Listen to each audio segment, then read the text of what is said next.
ang programang tumatalakay ng mga usaping may kinalaman sa pananampalataya sa Diyos. Ang pagtatanghal na sasagot sa mga katanungan patungkol sa banal na kasulatan. Reason to Faith. Anumang uri ng paniniwala na walang pinagbabatayang katunayan o ebidensya ay matatawag na palapalagay lamang. Reason to Faith deals with the evidence of our faith. Why we believe what we believe. Ito ang programang walang pinapanigan, ngunit mayroong tinitindigan. We don't take side, we take stand. Mula sa Reasons of Faith Media Ministry Studio, Manila, Philippines.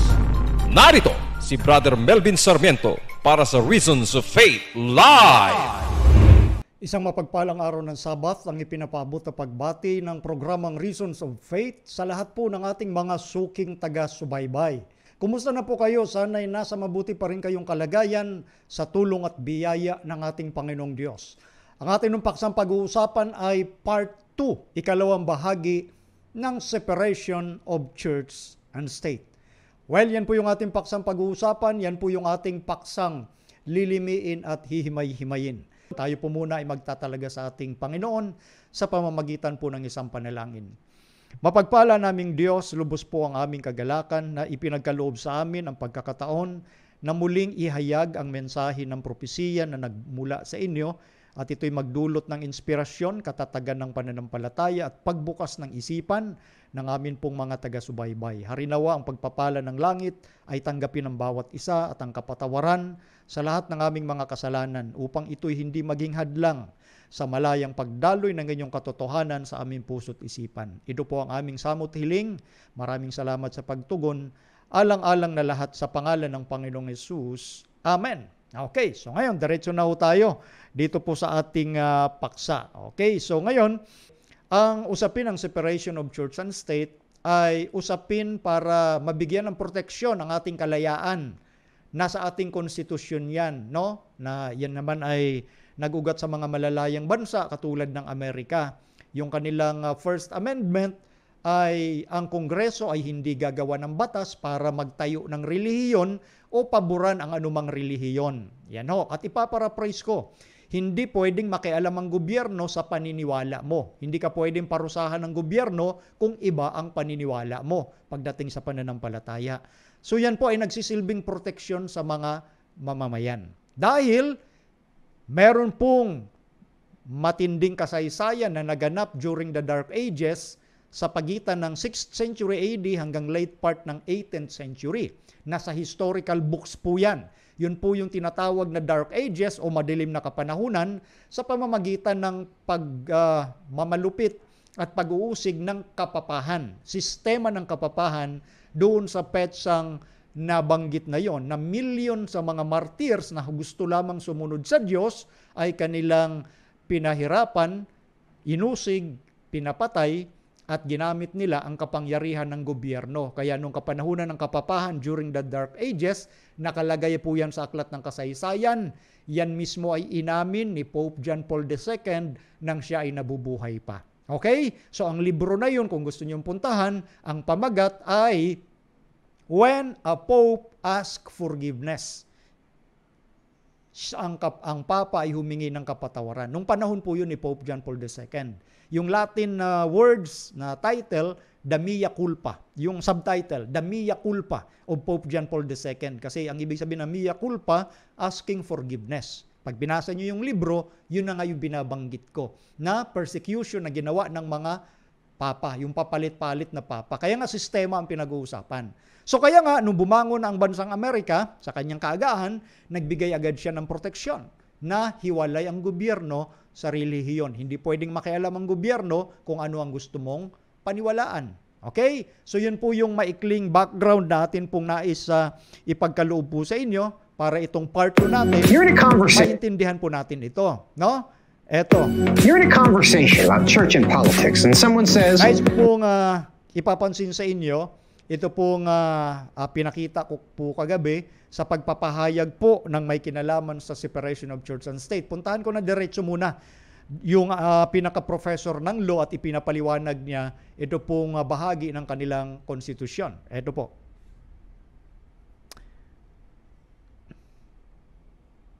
Almost everyone has heard of the doctrine of the separation of church and state. Most Americans believe that it's in the United States Constitution. But there is no such phrase in the Constitution. And there...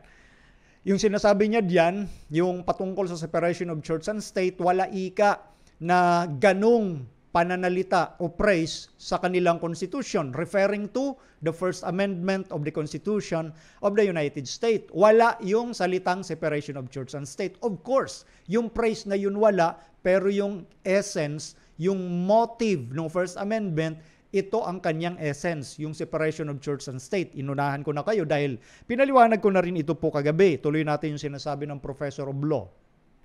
Never was. For a simple reason. The Founding Fathers never intended for church and state to be completely separate. They saw religion. Ayan.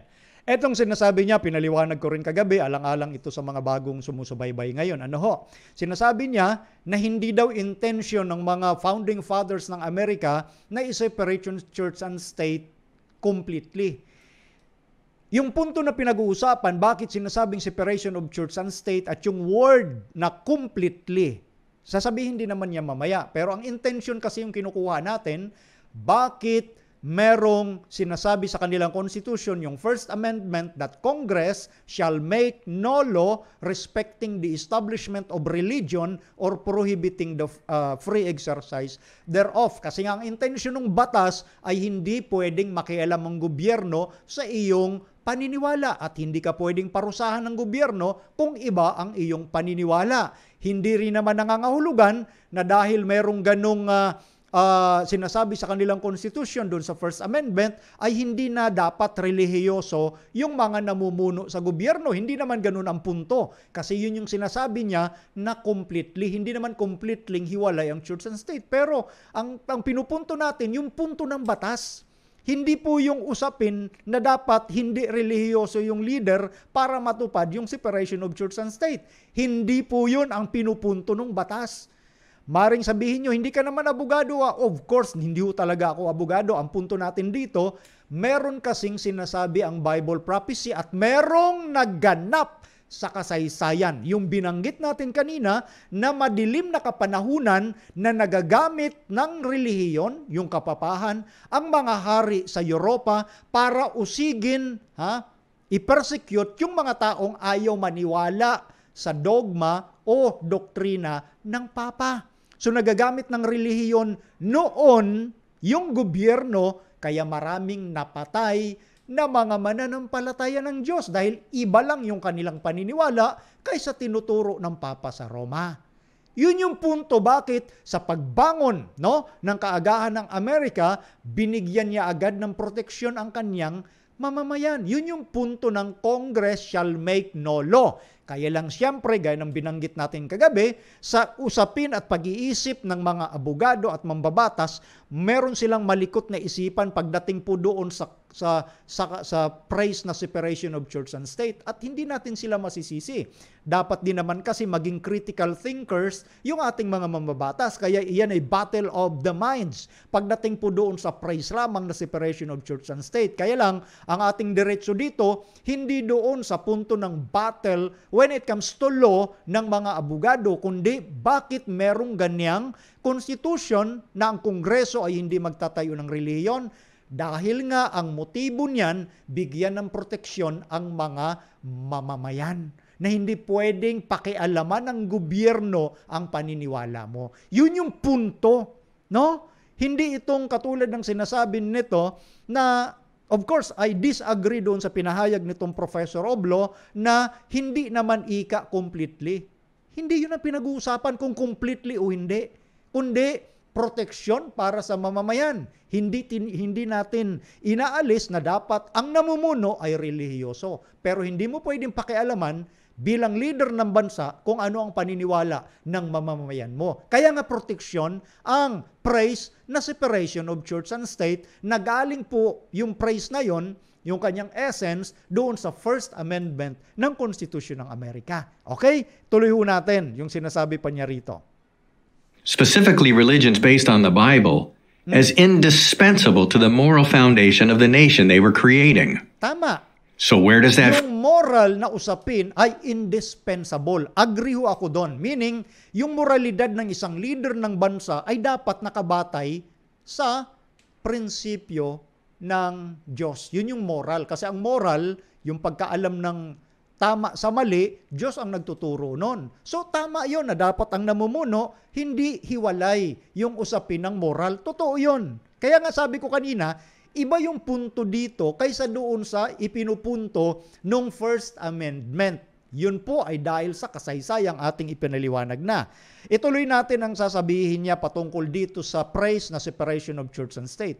Pakinggan niyo po ito. phrase come from? It comes from one brief letter that Thomas Jefferson wrote to the Danbury Baptist Association in 1802. Ayan. At the- Ito, ang punto niya ganito ha, pabilisin lang natin ng konti. Wala yung praise sa Constitution ng Amerika, yung praise na separation of church and state.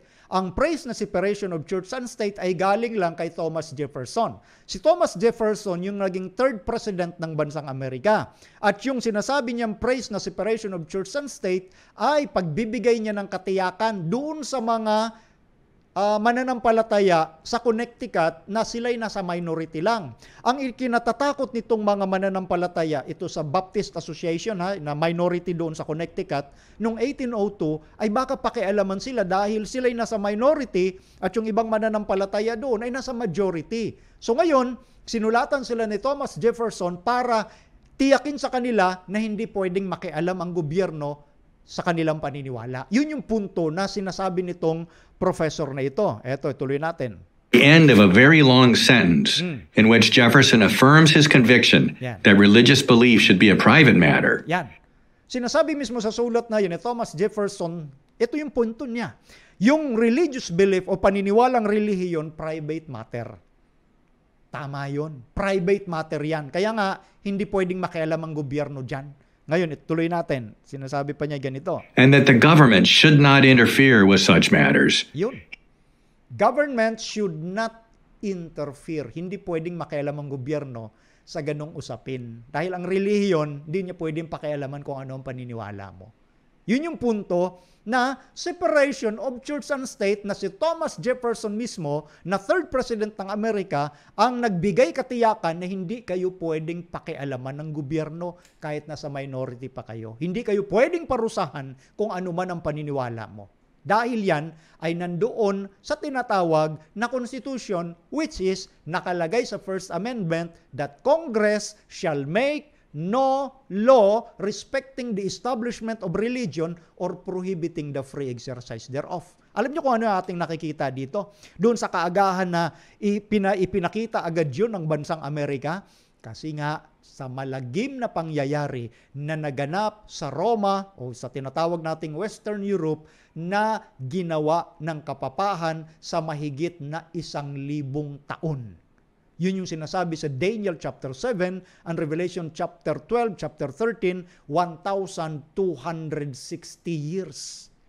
Yun yung madilim na kapanahunan na nangunguna ang kapapahan at yung impluensya niya, ginagamit niya para usigin ang mga taong hindi naniniwala sa kanya. Kaya pag nagbasa kayo ng kasaysayan, millions of martyrs ang pinatay during that time. That's why Pope John Paul II wrote at yung nilabas niyang libro, The Mea Culpa of Pope John Paul II, he is asking for forgiveness.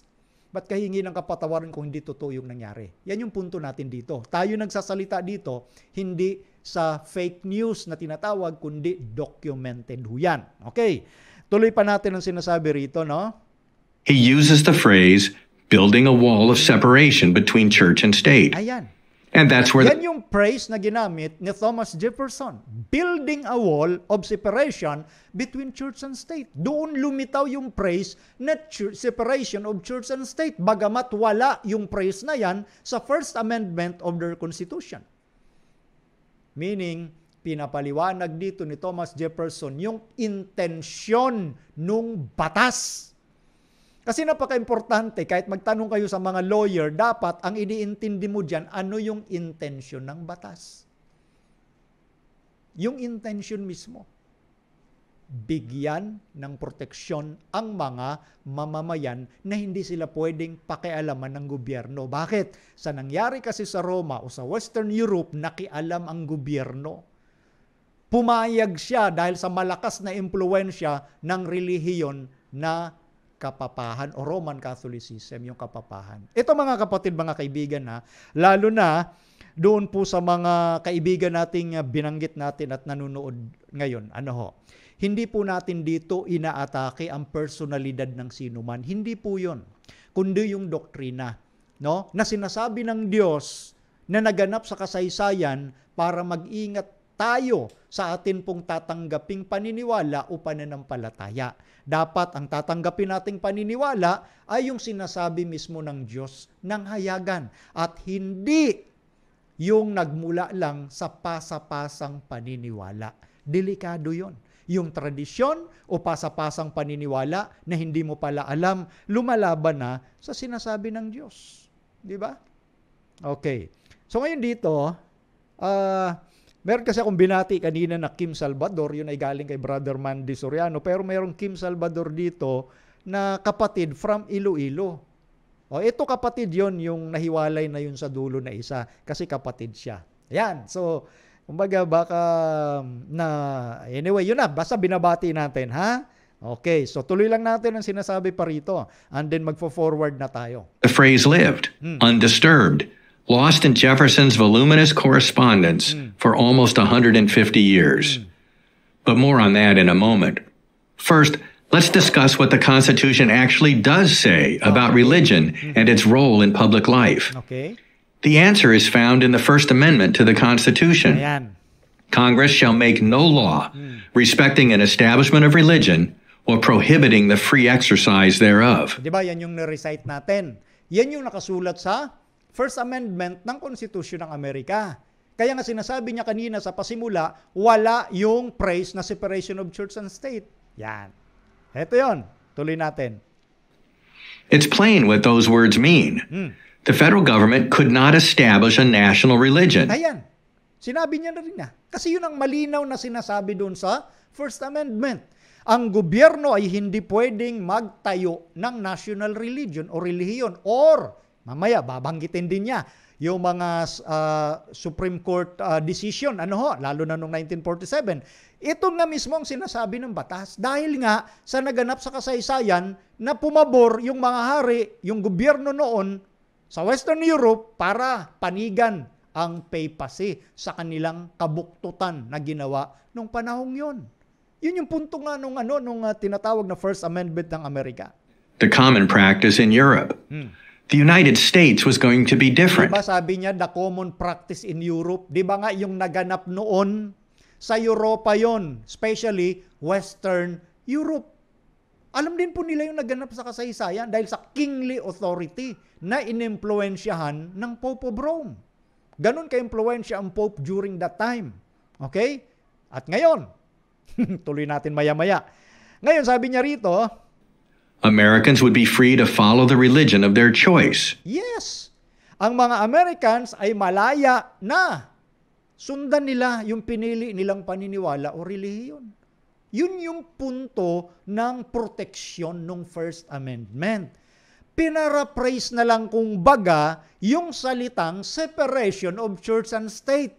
Tuloy pa natin ha. Ito pang sinasabi niya rito.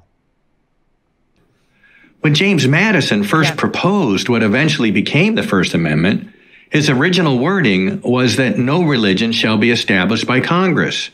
Ayan. So itong si James Madison, kumbaga parang nirephrase niya lang yung nandoon sa First Amendment, no religion shall be established by Congress, which is play on words lang naman po ito.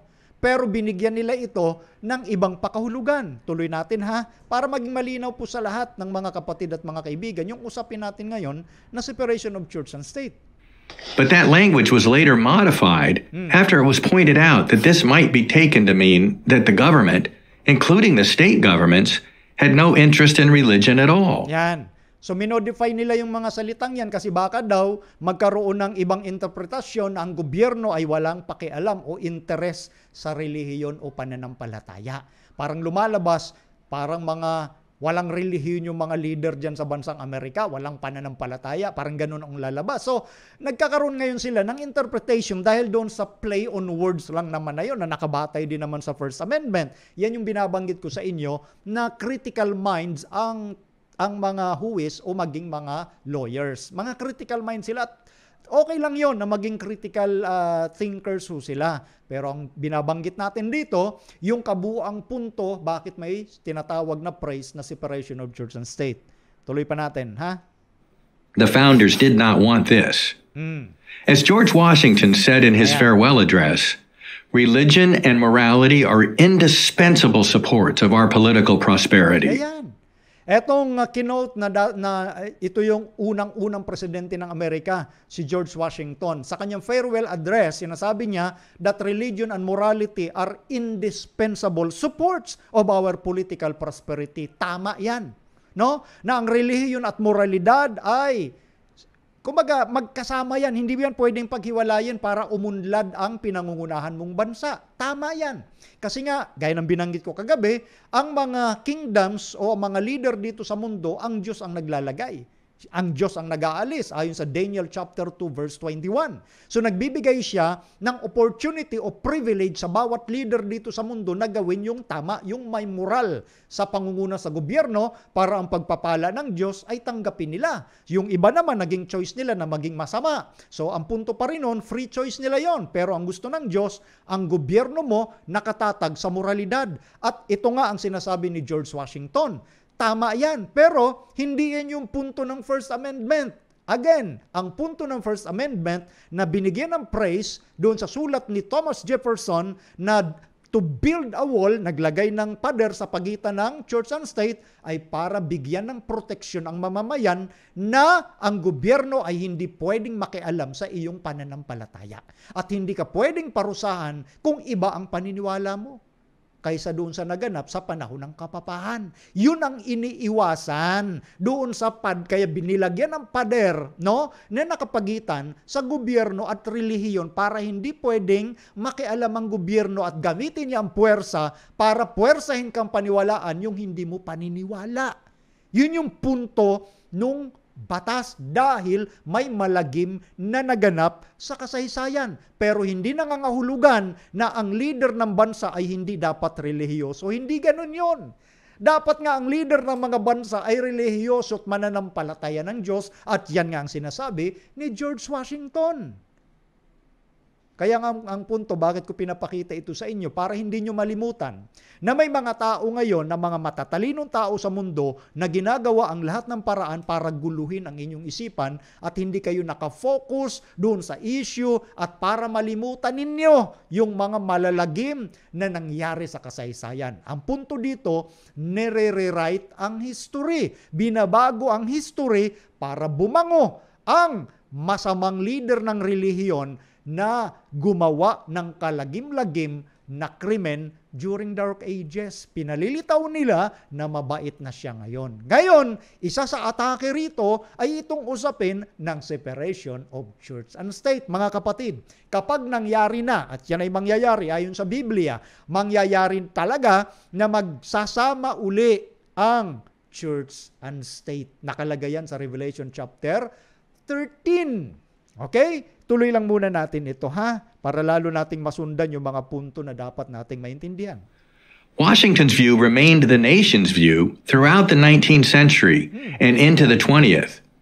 But that changed in 1947. Ayan. In that year, Eto, in the sabi case niya, yung pananaw na yon na nabasa natin sa sinabi ni George Washington ay nabago daw noong 1947. Nabago daw. Tingnan nyo, ano bang nangyari noon? Ito ay dinesisyonan ng Supreme Court, mga justices sa Amerika, at ito ang record. of Everson versus Board of Education, Ayan. the Supreme Court ruled in a 5-4 decision that under the First Amendment, neither a state nor the federal government could pass laws which aid one religion, aid all religions, or prefer one religion over another. Yan. Ito daw, nabago na. Kasi sa panahong sinasabi ni George Washington na dapat yung morality nandun, indispensable yan, support para sa political na pamumuno mo. Which is tama. Ngayon, yung maganda na yun na prinsipyo daw, na sinabi ni George Washington, binago noong 1947. Tingnan nga natin kung may nabago dyan. Tandaan ninyo, ang nagsasalita, professor of law. Professor siya ng batas. Kapag kayo po'y nakatingin doon sa status lang at hindi nyo iniintindi, giving doon sa mga naganap sa kasaysayan at kung ano yung pinag-uusapan sa kasalukuyan, ang tanong, may nabago ba dito sa desisyon? Ito, 5-4 decision, meaning 5 yung pumabor sa desisyon na ito. 9 na mga justices, at 5 yung pumabor, at ito yung sinasabi nilang interpretation doon sa Everson versus Board of Education na nilabas na desisyon noong 1947 ng Supreme Court ng Amerika. At ito yung sinasabi nila, interpretation ito ng mga justices na ito, 5 versus 4. Under the First Amendment, ano yung First Amendment uli? That Congress shall make no law respecting the establishment of religion or prohibiting the free exercise thereof. So, sa ilalim ika ng First Amendment na yon, neither a state nor the federal government could pass laws which aid one religion, aid all religions, or prefer one religion over another. Anong nabago doon? Anong nabago doon? Yun nga yung punto ng First Amendment. Pinapaliwanag mismo ng mga justices na ang gobyerno o ang federal government ay hindi pwedeng magpasa ng batas na papaboran ang isang relihiyon o lahat ng relihiyon o mamimili ng relihiyon. Yun nga yung punto ng First Amendment. Kasi nga hindi pwedeng makialam ang gobyerno sa pananampalataya ng kanyang mamamayan. So anong nabago doon? Di ba yun pa rin? Intact pa rin yun, pero pinapalutang nila na iniba nito noong 1947 yung sinasabing moral prosperity sa political aspect na dapat ay nandoon indispensable yung morality. Magkasama yan. Kaya nga pinaliwanag na natin, walang problema kung relihiyoso ang leader as long as hindi siya magpapasa ng batas na ito lang yung relihiyong paniniwalaan mo. At yan ay eksaktong sinasabi nung decision ng Everson versus Board of Education 5 versus 4 noong 1947. Walang nabago. Dahil yan mismo ang intensyon ng batas. Yan mismo ang sinasabi ni Thomas Jefferson. Wall of separation between church and state. Nananatiling may pader dahil nga para bigyan ng proteksyon ang mamamayan na hindi siya pwedeng pakialaman ng gobyerno. Hindi pwedeng magpa-impluwensya ang gobyerno sa relihiyon. Katulad ng naganap nung Dark Ages na ma-impluwensya ang kapapahan na gamit ang gobyerno para mamatay ang millions of martyrs. Sana nasundan nyo ha? Kasaysayan yun. Kaya huwag tayo magpadala doon sa mga basta critical minds lang. At hindi naman inaalis nga sa First Amendment na dapat relihiyoso ang leader. Wala doon ang usapin. Kaya kung hindi natin gagamitin ang karunungan binigay ng Diyos, yung analyzation, analytics, nako, madadala po kayo sa mga sinasabing ito sa kasalukuyan. Tuloy pa natin ha. For the first time in American history, the First Amendment was not only about the prohibition of establishing a national religion, it was also about not giving any encouragement to any religion. Tama naman, di ba? Sinabi niya naman na yung sa First Amendment, eto nga, ulitin natin ha, ayan, hindi lamang ika yan, kaya naka-highlight yung not only. Hindi lamang ika yan sa pagbabawal na magtayo ng relihiyon ang gobyerno. Kundi, anong dinugtong niya rito? Tingnan niyo uli ha. It was also about not giving any encouragement to any religion. It was also. Kaya nga doon naka-highlight yung not only at dito naman naka-highlight yung also. Ha? Yung First Amendment, hindi lamang ika pagbabawal sa gobyernong magtayo ng relihiyon. Kundi, ito ika ay pagbibigay din, at o hindi pagbibigay ng encouragement sa anumang relihiyon. Of course. Hindi ka pwedeng ang gobyerno, oy, ito magandang grupo ng relihiyon. Oy, mas magandang sekta ito. Dito ka. Natural, hindi talaga. Hindi o ini-encourage, no? Ng gobyerno dapat na ito yung relihiyong pipiliin mo kasi nga mapanganib. Dahil may nangyari sa kasaysayan. Kaya dinidi ng programa, huwag kayong makalimot sa kasaysayan. Lalo na may mga kapatid na nagsasabi, mabait na, mabait na ang Pope of Rome. Kalungkot lang, di ba? Yun yung delikado talaga. Ngayon, tuloy natin ha. Sundan lang po ninyo mga kapatid, sundan ninyo. The modern strict separation view was born. Ayan. And where did the 5 justices look for support for their argument? Ayan. Saan daw kumuha ng suporta yung 5 justices na yon, di ba? Yun nga, nanalo yung 5 5 versus 4 kasi siyam nga sila noong 1947. Saan daw kumuha ng suporta itong 5 ito? Talaga pinapalabas niya, wala sa konstitusyon yan. Yung tungkol sa hindi ka pwedeng magtayo ng relihiyon, mamili ng relihiyon o papaboran ang isang relihiyon. Yun nga ang pinapaliwanag ng 5 justices. Pero ang sinasabi niya, saan kumuha ng suporta ang 5 justices? Eto, pakinggan nyo ha, kung ano yung sinasabi nitong professor. Not the Constitution, Yun! because there was no... Hindi daw sa konstitusyon. Meaning to say, yung 5 justices na yun sa Amerika, wala sa konstitusyon yung desisyon nila. Hindi nabasa sa konstitusyon. Saan daw nabasa? Eto, pakinggan nyo siya. Kung saan daw nabasa ng 5 justices. Nothing in the Constitution to help them. But to that... Oh, ba't naputol? almost every... Wait lang ha. Nako po, anong nangyari? Nako po. Ito ang sinasabi natin eh. Naghang. Wait lang ha, habang naghahang pa ito. Ayusin ko muna saglit ha. Nabitin tayo doon kasi nga ang sinasabi niya, yung desisyon ng 5 justices sa usapin na ang gobyerno ay hindi pwedeng pumabor sa isang relihiyon o kumbaga pumanig sa isang relihiyon, which is yun nga yung First Amendment, pero ang sabi nito, hindi sa konstitusyon kinuha yun, yung suporta na yun ng 5 justices. Para pinapalutang niya, yung nanalo na yun na 5 justices sa botohan ay wala sa konstitusyon ang kanilang sinasabi. Yun yung punto niya. Wait lang po ha. Balikan ko lang yon. Eto nga, nawala na. Bubuksan ko na lang uli. Okay? Bubuksan ko na lang uli.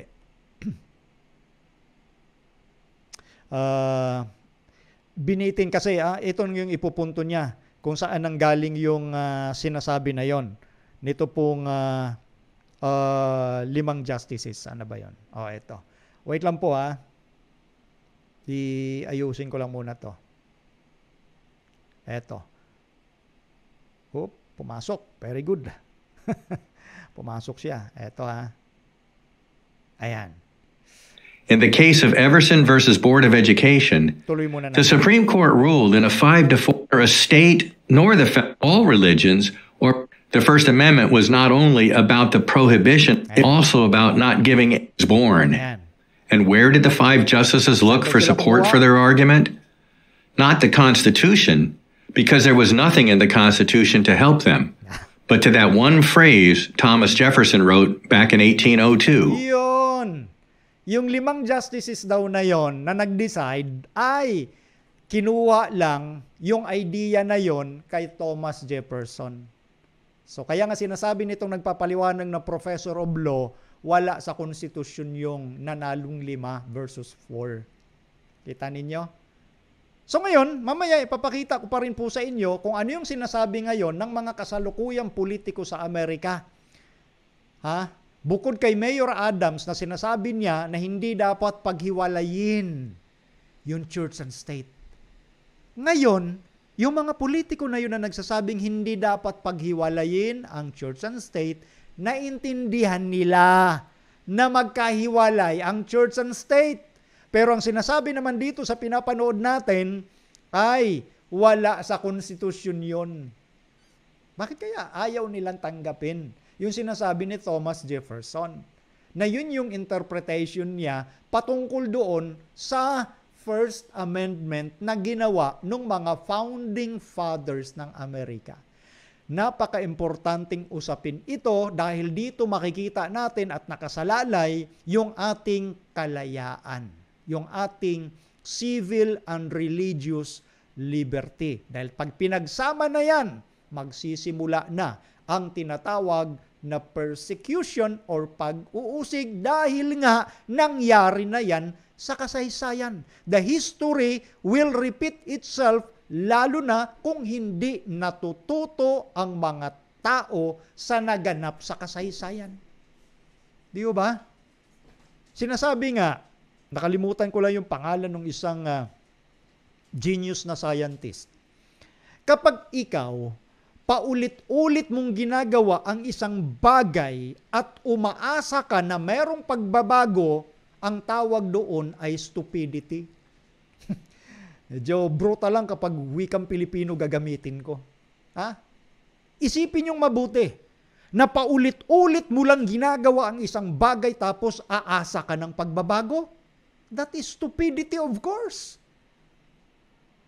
Yung nangyari noon sa Western Europe, sa pangunguna ng kapapahan, na impluwensyahan ang gobyerno sa Europe para kanilang usigin ang mga taong hindi naniniwala sa Papa sa Roma.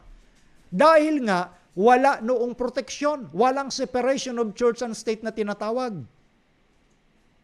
Kaya nangyari yung persecution. Ngayon, ang gusto ngayon ng mga tao uli, ng mga political leaders, ay pagsamahin na naman ang church and state and then aasa ka na mayroong magandang pagbabagong mangyayari. That is stupidity. Kagaya ng sinasabi ng isang nakalimutan ko lang na scientist. Uulitin mo na naman, hindi ka natuto sa kasaysayan, protection nga natin ang separation of church and state. Yun yung punto na sinasabi natin dito. O ngayon, mag-forward na tayo, no? Eto. Ang sabi dito, nalagpasan natin yung isa. Ulitin ko po uli. Ang sabi ng syllabus ni Pope Pius IX noong December 1864, the state has not the right to leave every man free to embrace whatever religion he shall deem true. Ang gobyerno di umano, ayon kay Pope Pius IX noong 1864, ang gobyerno ay walang karapatan na iwan sa bawat tao ang malayang pagyakap ng kanilang pipiliing relihiyon na iniisip nilang wasto o tama. Wala daw karapatan ang taong mamili ng kanyang paniniwala ayon sa Papa. Dahil ganun nga ho sila eh. Sa kanila, combination ng church and state kasi sila ang ma-impluensya. Sumunod, the church has the right to require.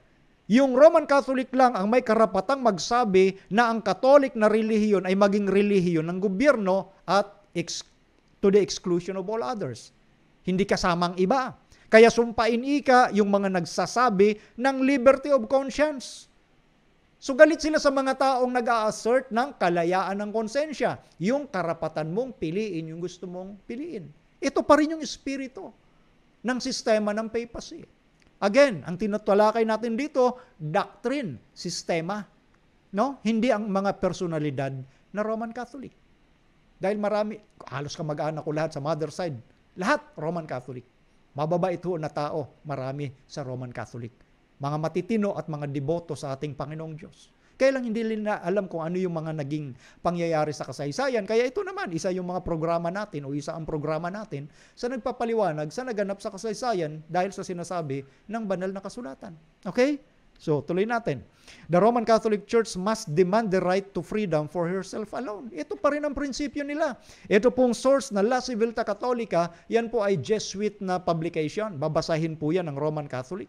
Ayan o, official Jesuit publication, na sinasabi nila na ang Roman Catholic lamang ang siyang dapat magsabi ng tinatawag na karapatan sa kalayaan sa kanyang sarili lamang. Siya lang ang magsasabi kung ano yung tinatawag na kalayaan.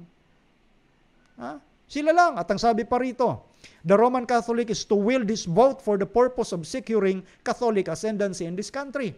Ang Roman Catholic ay dapat, yung kanilang layunin ay matiyak yung ascendancy o yung pangunguna ng Roman Catholic sa political aspect, of course, sa bansang Amerika, in this country, yung this, which is the United States of America, na dapat daw mas maraming maging leader, lalo na sa politics na Roman Catholics, para makuha nila yung kanilang plano.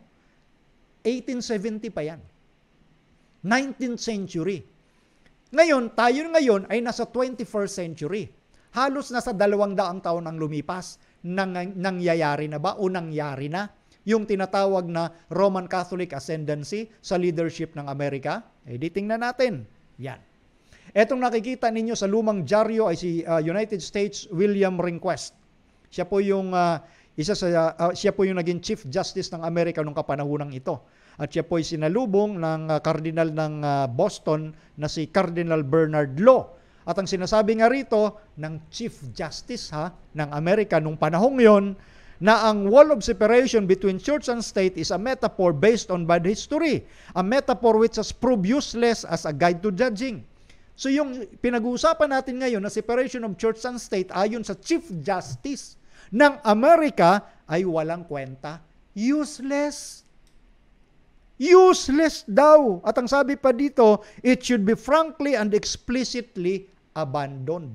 Dapat daw iwanan na yan. So noon pa, imagine ninyo, etong mga itinalagang Chief Justice na dapat nanunumpa sa kanilang konstitusyon, na dapat nilang sundin, yung kanilang konstitusyon, sila pa ang mangunguna ngayon na dapat iwanan na yan dahil walang kwenta. Yung separation of church and state, useless. Bakit? Dahil nga dun sa pinanood ko sa inyo kanina, sinasabi mismo ng Professor of Law, wala naman sa konstitusyon yung praise na separation of church and state. Kaya sinasabi ngayon ng Chief Justice, iwanan na yan dahil walang kwenta. Binaliwala nila yung sinasabi na yon ni Thomas Jefferson, na mas higit, kung tutuusin, na nakakaalam dahil yun ay mga kapanahunan malapit sa mga founding fathers, itong si Thomas Jefferson, kung ano ang intensyon ng batas. Ulitin ko, ang separation of church and state, proteksyon yan ng bawat mamamayan. Na hindi ka pwedeng diktahan ng gobyerno dahil merong ma-impluensyang religious leader na bubulong-bulong sa gobyerno na para ito ang dapat mong ipatupad na batas para sundin nila. Yan. Yan ang iniiwasan dyan. Kaya hindi pwedeng makialam ang gobyerno sa paniniwala ng kanyang mamamayan. Hindi pwedeng parusahan ang kanyang mamamayan kung iba yung kanyang paniniwala. Proteksyon ito. Pero ngayon, ano yung naririnig natin sa mga matataas na leader, lalo na sa bansang Amerika? Walang kwenta ang separation of church and state.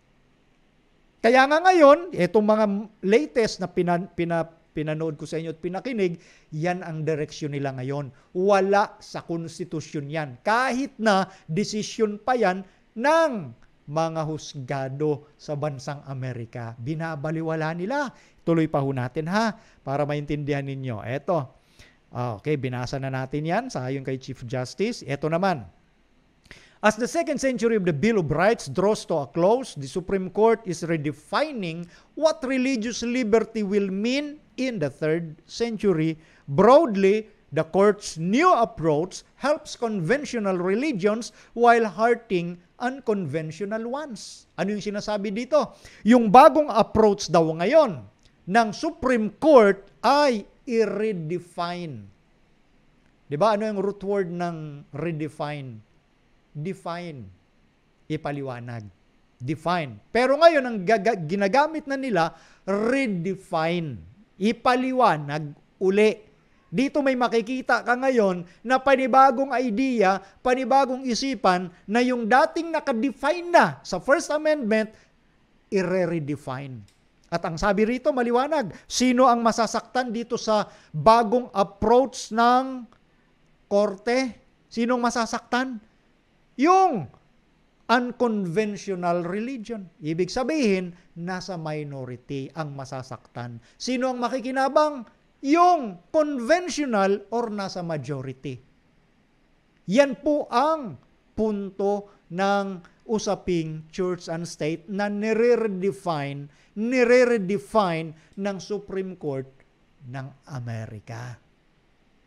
Kaya importante ito mga kapatid sa atin po nga tinatawag na religious freedom, sa ating tinatawag na liberty of conscience. Okay? So bakit nangyari yung ganung bagay? Bakit nangyari? Ito'y nasa prophecy ng Bible at ganun din ng SOP o Spirit of Prophecy. Etong sa Great Controversy, page 234, Rome summoned new forces. Etong sinasabing ito ni Ellen White ay naganap nung 16th century, therefore it is historical. Hindi po ito gawang kwento-kwento ni Ellen White. Isa pa, Ito pong sinabi at sinulat niya, maliban sa nakalagay sa history, sinabi sa kanya ng Panginoon na ang Roma ay merong bagong puwersang gagamitin, kaya na itatag yung Jesuits. Nalikha. Kailan nalikha? 1534. Sila yung makapangyarihang grupo na gagamitin ng Catholicism para mangyari yung gusto nila mangyari. Alin yon? To overthrow Protestantism and the reestablishment of the papal supremacy. Yun yung aim ng Jesuitism. Ibagsak ang Protestantism at muling maitatag ang supremacy ng kapapahan. 19th century pa ito sinulat. At ngayon, nangyayari na. At yung ascendancy sa Amerika ng Roman Catholicism. Okay? Sabi nga rito, sa ilalim ng iba't ibang uri ng pagpapanggap, etong Jesuits ay gumagawa ng paraan, climbing up to be the counselors of kings and shaping. Take note the word shape. Shaping the policy of nations. Binabago nila yung pulisiya ng mga bansa. Tandaan natin, ang US, antagonistic yan sa principle ng Catholicism. Ang United States of America sa kanyang pagbangon, separation of church and state. Hindi pwedeng paboran ng gobyerno ang anumang relihiyon. Na yun nga'y pinagtibay rin noong 1947, pero ang sinasabi ng professor, binago nila yung gusto ni George Washington, which is not. Walang pagbabago doon. Okay? So ngayon, etong sinasabi noong 19th century, binabago nila yung pulisiya ng mga bansa. Ang Amerika, separation of church and state. Ngayon, ang boses na ng Amerika, through their legislators, through their political leaders, katulad ng kanilang Chief Justice noon, ano ng kanilang boses? Pagsamahin na ang church and state kasi walang silbi yan. Iabandona na yan. At yan ngayon, ang sinasabi naman ni Pope Francis doon sa final declaration sa Kazakhstan last year. Yung politics and religion neither to be mixed nor separated. Sakto. Bakit ganyan na yung boses nila? Kasi nga, eto yung matagal nang ginagawa nila centuries ago para mabago ang pulisiya ng mga bansang lumalaban sa pulisiya ng Antichrist ng Biblia. Nakita na ninyo yung punto natin na inaayawan ngayon ng iba kasi tamad sila mag-aral, lalo na yung mga kapatid, tamad mag-aral. Yung iba lang sa propesiya. Kaya ang iniisip nila, yung mga turo na yan, pang mga reform. Hanggang doon lang yung kaya nilang sabihin. O ngayon, tuloyin muna natin ito. Ayan. Sabi nga rito, tingnan nyo, dito sa parte sa baba, dito lang muna tayo.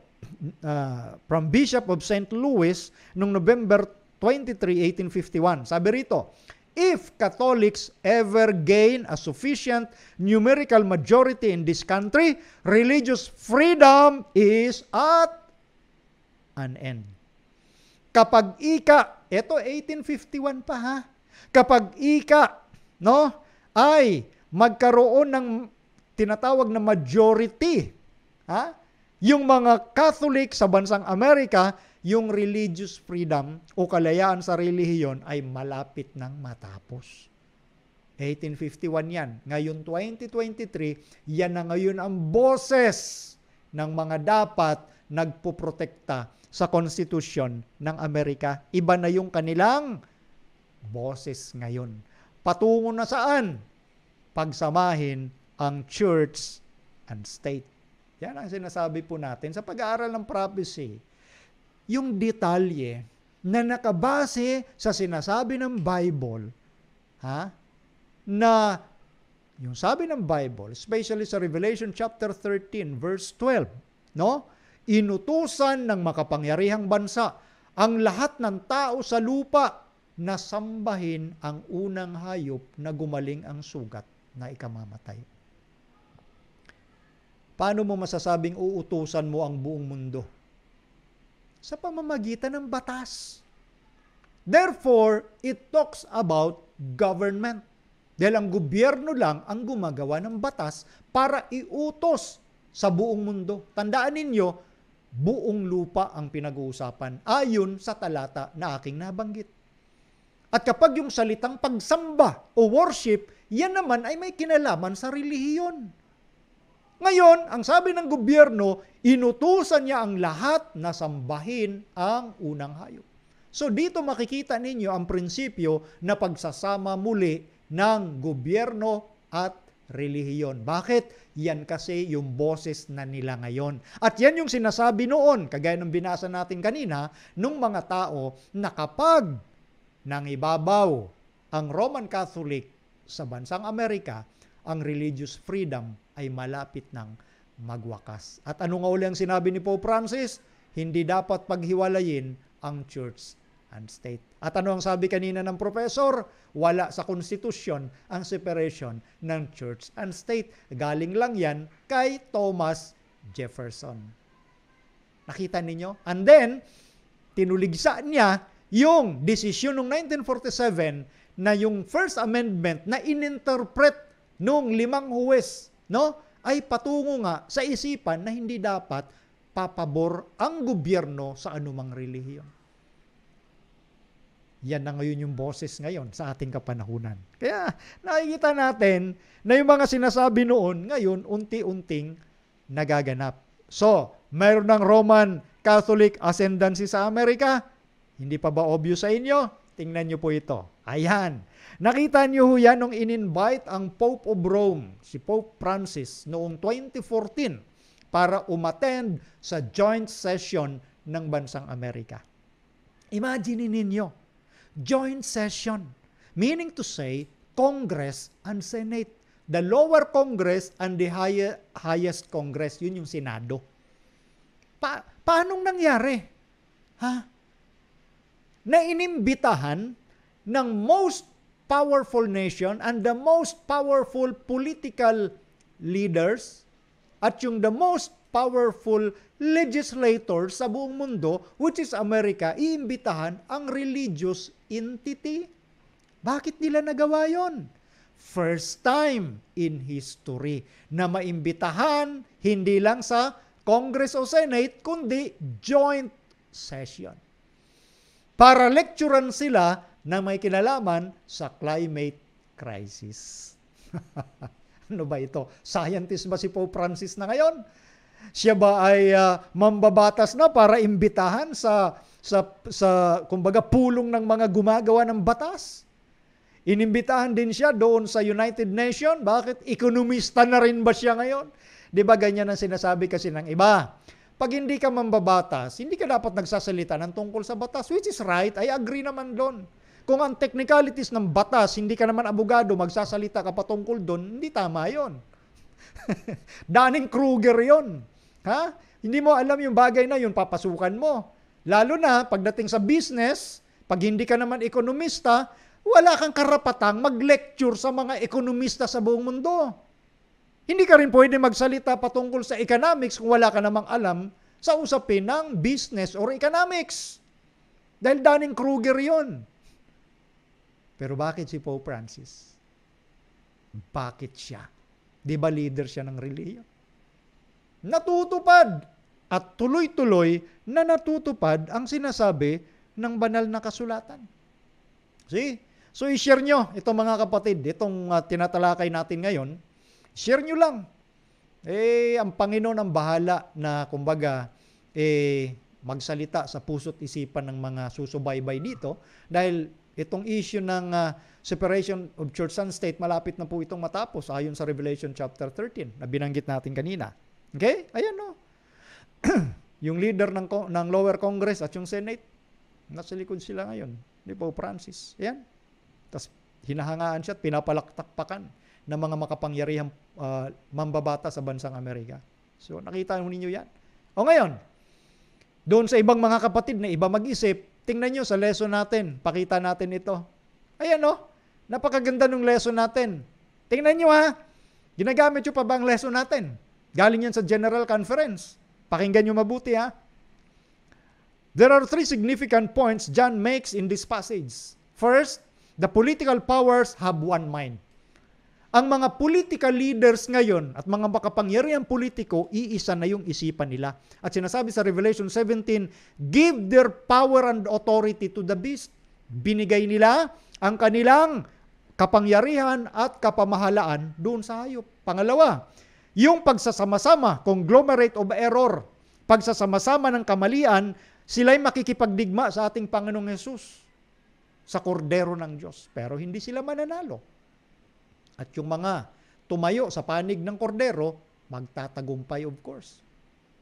So hanggang huli, etong beast ng Revelation 13, the first beast of Revelation 13, the little horn of Daniel chapter 7, the man of sin of 2 Thessalonians chapter 2, hanggang dulo, kalaban ang Panginoong Hesus.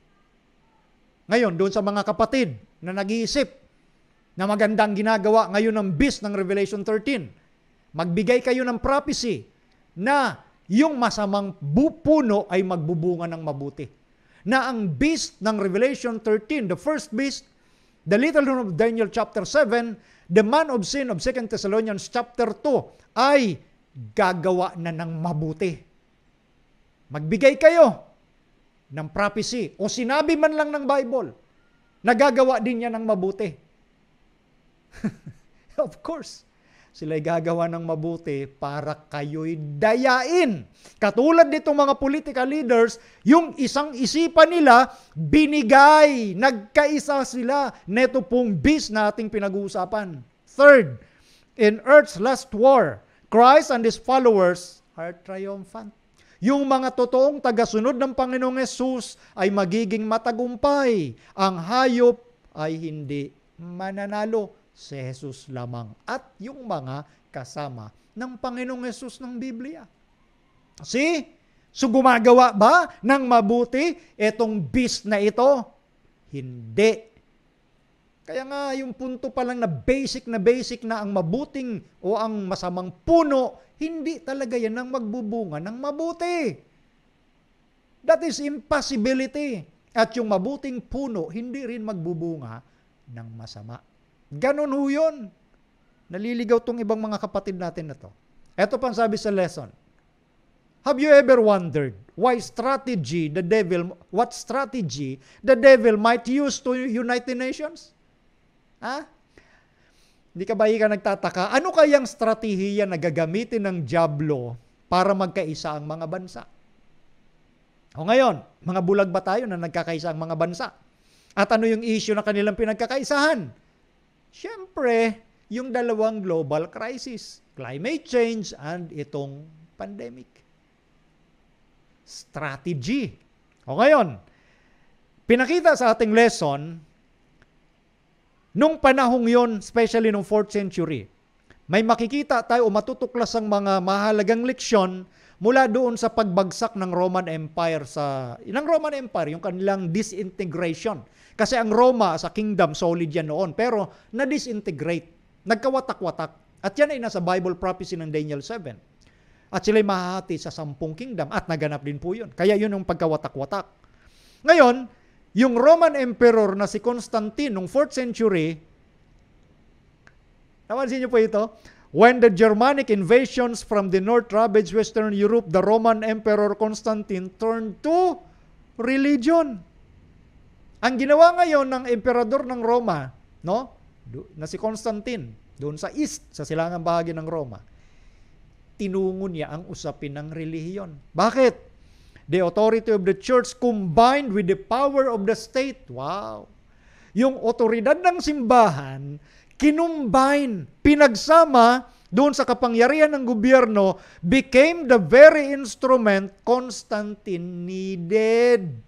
Yun yung instrumento noon, noong 4th century, na ginamit ni Emperor Constantine, ang combination ng church and state. Doon sa kanyang strategy na ginawa noon. Para magtagumpay siya, ano ang nagamit? Relihiyon. Ito, tuloy pa natin.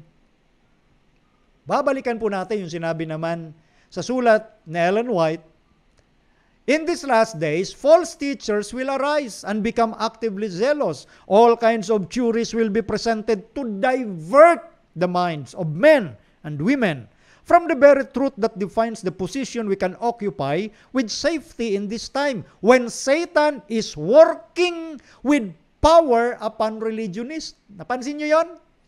Balikan uli natin kay Constantine, 4th century yon. Ano yung strategy na ginawa? I-combine ang gobyerno sa relihiyon para mayroon silang target ng pagtatagumpay. Of course, si Satanas ang nasa likod ng Roma, lalo na sa kanyang pagpatay, sa kanyang persecution sa mga Christians. At sa huling panahon, si Satanas din gagamitin ang relihiyon. O ngayon, tingnan natin at panuorin uli ito para hindi tayo makalimot. Ito po ang binanggit mismo noong 2008. Balikan muli natin para mapag-ugnay-ugnay natin yung tinatawag na source nung usaping ito ng separation of church and state na dapat hindi magsama dahil delikado. Pero ngayon, etong mga relihiyon magkakaisa. Ayon sa strategy ni Satan. Pakinggan natin ha. Ito'y 2008 pa. Ginawa itong World Economic Forum sa Davos. Pakinggan nyo lang po itong mabuti. Ayan. Oops. Oh, come in. Right, good afternoon. Not like that, but you're going to have to deal with it. Ayan. I know that you can handle anything, so I'm going to do that. First, I applaud Davos for having this session. And I applaud you for coming to it. It really says more about you than it does about us. If you are a global business leader, you need to understand that the future of the world is not secularism. It is religious pluralism.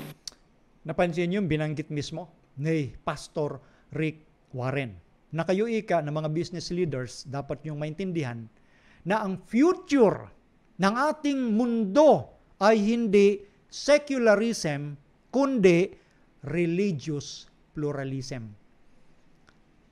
Yung future daw ng ating sanglibutan ay hindi manggagaling sa mga secular leaders. Yung secular leaders na labas sa relihiyon. Kundi ang future ng mundo ay manggagaling kanino?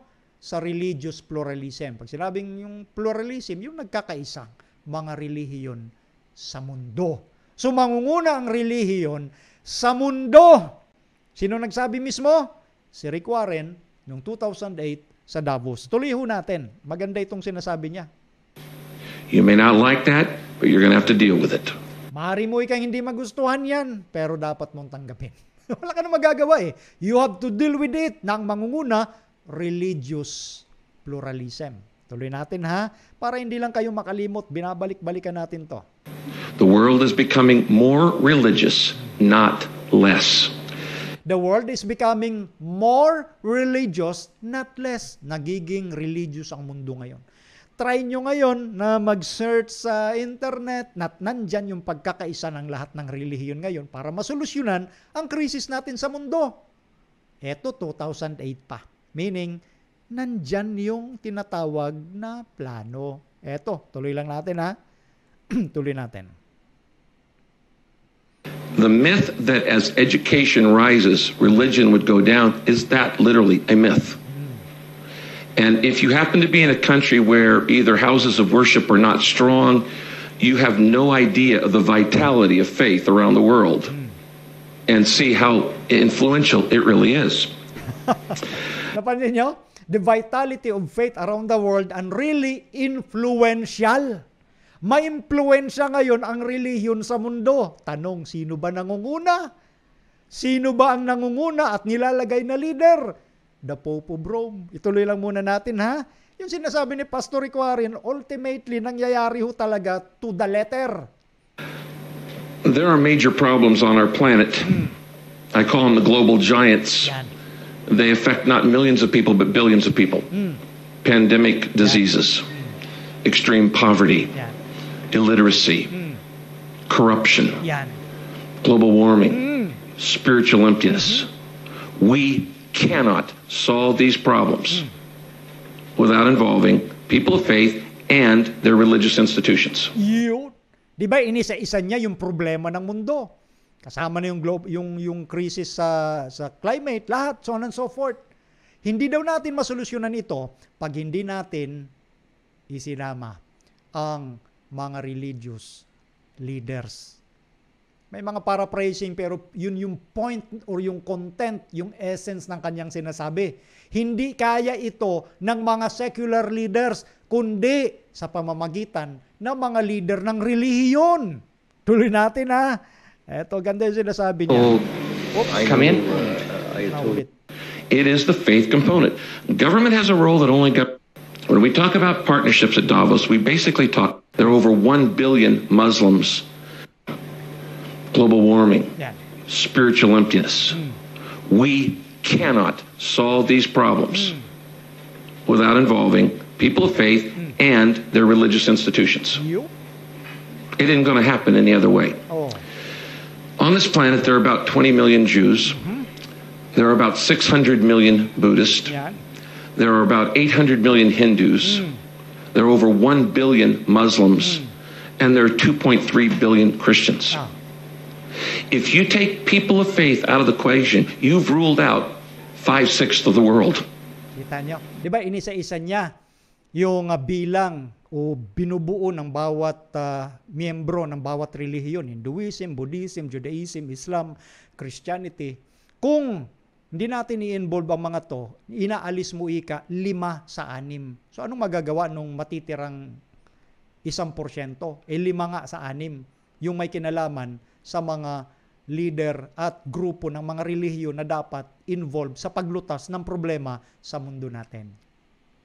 So nakikita natin dito na sinasabi niya yung malaking impact ng mga nagsasama-samang relihiyon para mabigyan ng solusyon ang problema ng ating mundo. So ngayon dito, ang nangunguna, supposedly, relihiyon at ang gobyerno ay susunod at makikita natin dito yung panganib ng pagkakaisa ng relihiyon para magpatupad ng isang batas na masasagasaan ngayon ang nasa minority. Dahil dito nga yung principle ng pagbaliwala sa separation of church and state dahil sa usapin na ang sinusolusyonan natin ay para sa kapakanan ng lahat. Problema ng mundo. So ikaw nasa kukunti ka lang, hindi ka makipagkaisa sa solusyon na gagawin namin. So nasusundan nyo sana yung gusto nating iparating sa sinasabi niyang ito. Tuloy natin. And if we only leave it up to secular people to solve these major problems, it isn't going to happen. Kung iiwanan lang natin sa mga secular people, yun lang yung mga leader sa mundo maliban sa relihiyon, kung iiwanan lang natin sa kanila, hindi mabibigyan ng solusyon. Siya mismo nagsasabi nito sa Davos noong 2008. Tuloy lang natin. Now, I've been coming to Davos for some time, and we always talk about partnerships. And I'm in favor of partnerships. But we've been missing the third leg of the stool.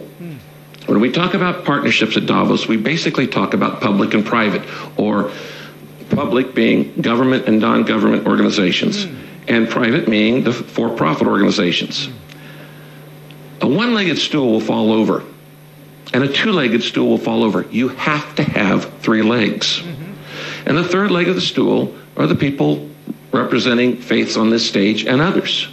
It is the faith component. Government has a role that only government can do. Profit has a role that only profit can do. And churches and mosques and synagogues and temples have a role that only they can do. There's some things that churches have. Let me just take my own faith as a Christian pastor. Let me give you some things that government or business will never have that the church has. Number 1, we have universal distribution. Eto nga yung mga sinasabi niya rito, pagbi-build up nga, na kapag hindi kasama talaga yung nasa usapin ng relihiyon, hindi pwedeng mangyari ang mga solusyon dito sa mundo. Yun yung pinakapunto niya, kaya nagbibigay siya ngayon ng mga example. So ngayon nga, etong ating kapanahunan, especially during sa final declaration at naganap noong 2014 na unity sa mga evangelicals at sa iba't ibang relihiyon noong October 20, 2020, yun pong global pact ng Protestantism sa Amerika, noong paganism, yung bumubuo sa iba't ibang relihiyon, at Catholicism. Okay? October 20, 2020. Kaya nga final declaration last year na lang yung ginawa doon sa kanilang pinagkaisahan na susolusyonan ng mga pangyayari sa mundo, bukod sa crisis, sa global, no, bukod sa climate change, terrorism, lahat, pati yung pagsasalita ng mga mananampalataya o preachers na ayon sa kanilang paniniwala, kapag nagdudulot ng division sa online, ay ipatitigil nila yan. Kaya nag-warning si Pope Francis. So ngayon dito makikita natin yung control. O ngayon, dito sa sinasabi ni Pastor Rick Warren, tuloy natin naman yung sinasabi ngayon doon sa lesson. Kasi dito tayo, labas-pasok para maintindihan lalo na nung mga believe sa Papa sa Roma ng mga Seventh-day Adventist. Ito, sabi sa lesson, the continual strengthening of the sanctity of Sunday in the 4th century was a calculated political and religious move to unite the empire at a time of crisis. Constantine wanted his empire united and the Roman Church wanted it converted. Ito yung strategy na ginawa nga ni Emperor Constantine, na tumungo siya sa pagsasama-sama ng relihiyon dahil hati ang kanyang kaharian noon paganismo at Christianity. So yung pagpapatuloy niya ng pagpapalakas ng kabanalan ng araw ng linggo noong 4th century ay kalkulado niya sa political and religious move para mag-unite yung kanyang kingdom sa panahon ng crisis. Again, para mag-unite yung kanyang kingdom sa panahon ng crisis. Kaya kinakailangan yung gobyerno at yung relihiyon ay magsama-sama sa panahon ng crisis. Ngayon, sa ating 21st century, yung crisis at yung dalawang punto ng crisis na pangunahin, climate change and pandemic, kinakailangan magkaisa rin ang gobyerno at mangunguna ang relihiyon para masolusyonan ang krisis. At alam nyo ba, especially sa usapin ng Laudato Si na may kinalaman sa pangangasiwa sa ating planeta at malasakit sa mahihirap, ano ang nasa loob ng Laudato Si? Isang araw na kapahingahan sa buong mundo para magkaroon ng resiliency ang ating planet Earth. Ano yung araw na yon? Araw ng linggo. Yan ang hindi nakikita ng iba, pati ng mga kapatid.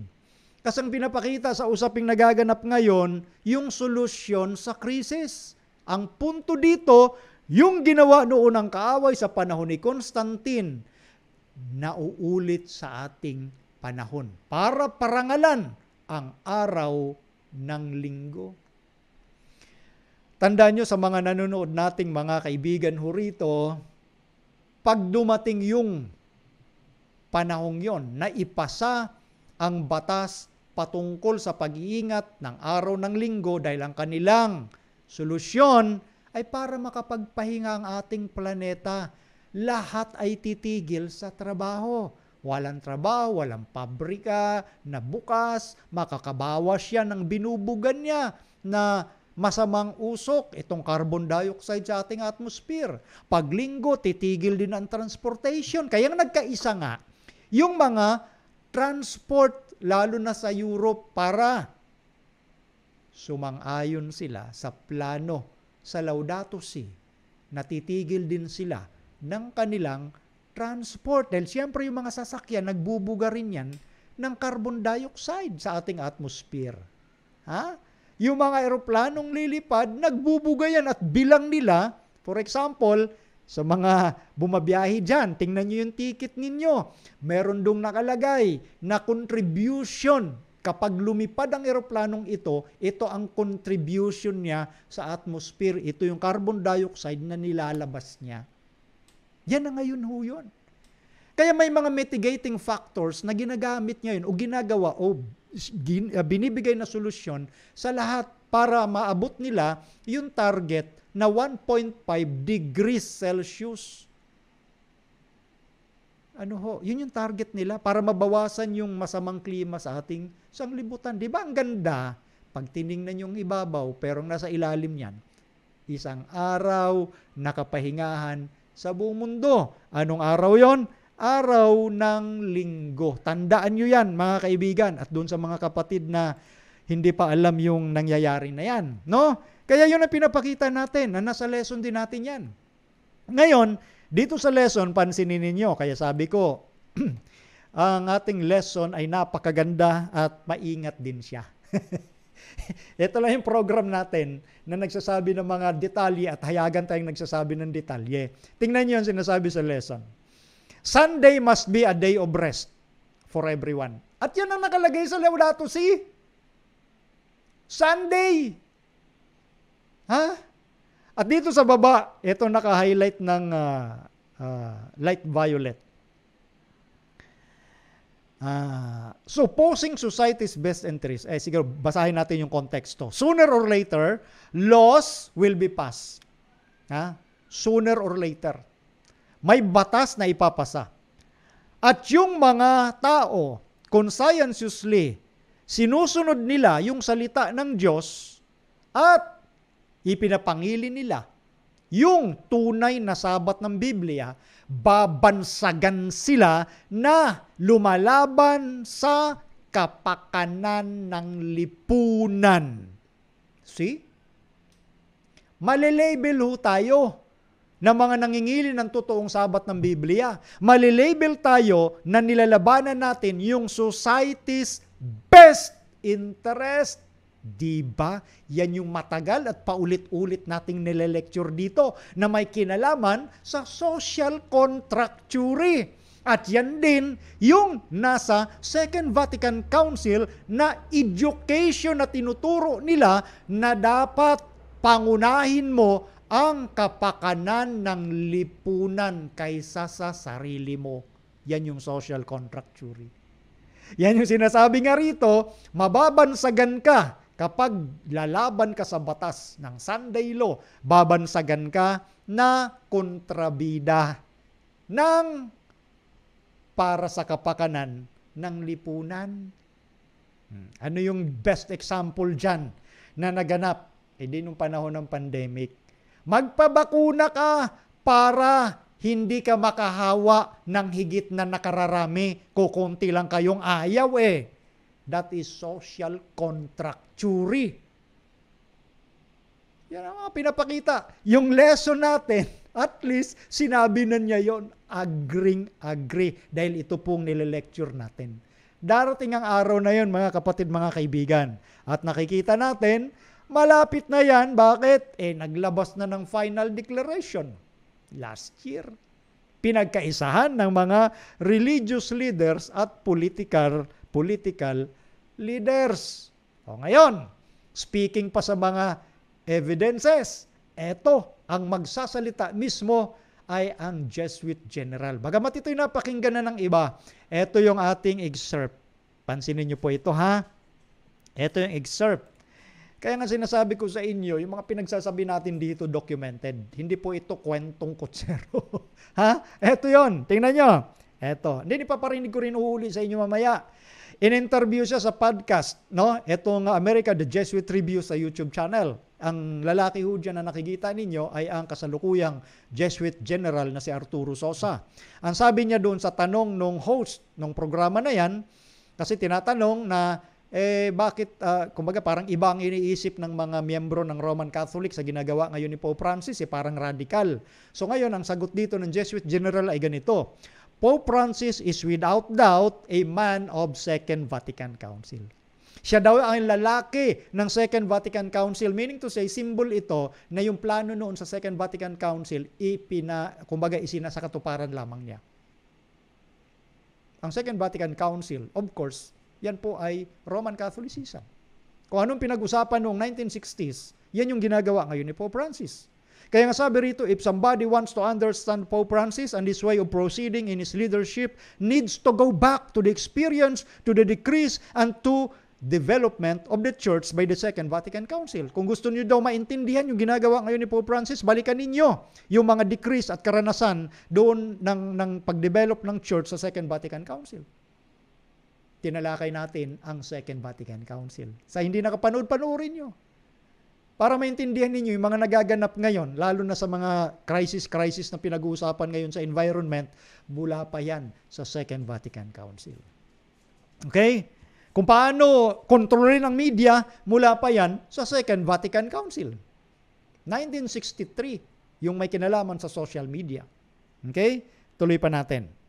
That is why all the time he talking about the environment crisis, the growth of inequality, because the Vatican Council teach us to redesign of times and to respond them. Nakita niyo? Kaya nga, ito daw yung ginagawa at sinasabi ni Pope Francis, yung usapin ng crisis sa environment, yung paglaganap ng hindi pagkakapantay-pantay, kasama na dito. Kaya nga sinasabi ni Pope Francis, pwede na civil union kay Adan at kay Eva at Eva, meaning yung homosexuality. Agree si Pope Francis. Bakit? Nasa Second Vatican Council yan. Part yan ng growth of inequality. Iniisip ng iba, pag hindi natin sinunod yung gusto ni Adan na magpakasal sa kapwa Adan, hindi nangyayari yung pagkakapantay-pantay. So equality yung habol nila kasi lumalaganap ang inequality. So gusto nila i-redesign yung kapanahunan. Pag sinabing ano ang root word ng redesign? Design. So, itong sinasabi, redesign. I-design, babaguhin. Siyempre, sa Bible naman kasi, maliwanag naman ang sinabi mismo ng Diyos sa usapin, lalo na sa LGBTQ. Maliwanag sa Bible, kaya lang, pinipilit ngayong ibahin yung gusto ng Biblia o sinasabi ng Panginoon. So, yun ay inaayunan ngayon at yan ay bahagi rin ng Second Vatican Council. Ano pang sabi? And we have to respond with dialogue among all. Ito yung ginagawa ngayon nila, dialogue sa iba't ibang religious entity. At sabi rito, we have to use the dialogue as the path to fraternity. That is what Pope Francis is trying to do. Ano daw? Ginagamit yung dialogue. Kailan pa to? Sa Second Vatican Council. Kaya nga magagandang pananalita ang gagamitin. Kaya nga sinasabi din ni Pope Francis, huwag na kayong mangaral. Huwag na ninyong akayin ang atheist o ang Muslim para maging Christian. Hayaan natin sila sa kanilang paniniwala. Yan ang pluralism. Wala ikang masama dyan. Kinakailangan lang magkaroon tayo ng fraternity or brotherhood. Path to fraternity. Yan ang ginagawa ni Pope Francis. Ito ngayon yung video. Hi, I'm Ashley McKinless, an executive editor at American Media and a host of the Jesuitical podcast. Sticking with Pope Francis, there's a narrative around him and his papacy that he's a radical reformer. And among his diba? Yan yung binabanggit ko kanina. Ang tingin ng mga Catholic, membro mismo nila kay Pope Francis, radical reformer. Ang hindi nila naintindihan, yung ginagawa ni Pope Francis, plano pa yan sa Second Vatican Council. Meaning, yung mga doctrine ng Catholic, dinidevelop nila ng tuloy-tuloy. Akala ng ibang miyembro nila ay binabago na ni Pope Francis. Kita nyo maging sila mismo. Hindi sila nagkakaintindihan. Ngayon, tuloy lang natin yung sinasabi niya rito. And this can sometimes lead to disappointment if they think he's not changing things fast enough or going far enough. And among his critics who are worried that he might be doing radical changes that go against the church tradition. So I'm wondering, what do you think of that narrative? And is it the right one? Does it get something wrong about Pope Francis and what he's trying to do with the church? Pope Francis is without doubt a man of the Second Vatican Council. Diba? Pope Francis is without doubt a man of Second Vatican Council. Yun eh. Hindi nila nakuha yung punto ni Pope Francis eh. For sure. You are young people and you don't remember Vatican Council, but if somebody wants to understand Pope Francis and his way of proceeding and his leadership, needs to go back to the experience, to the decrees, and to the development of the church provoked by the Second Vatican Council. Kita nyo? Lagi niyang inuulit-ulit. Para maintindihan yung ginagawa ni Pope Francis ngayon, balikan nyo yung decrees at experience sa Second Vatican Council. Na yan din po ay tuloy-tuloy natin nile-lecture ho yan. No? Kaya nga hindi po ito kwentuhan. Ito po yung kumbaga, ipag-aata-atado nung sinabi ng Bible at kung ano yung naganap sa kasaysayan at yung sinabi din ni Ellen White sa Great Controversy from page 234 at patuloy that the Jesuit was created, the purpose is to overthrow Protestantism and to the re-establishment of papal supremacy.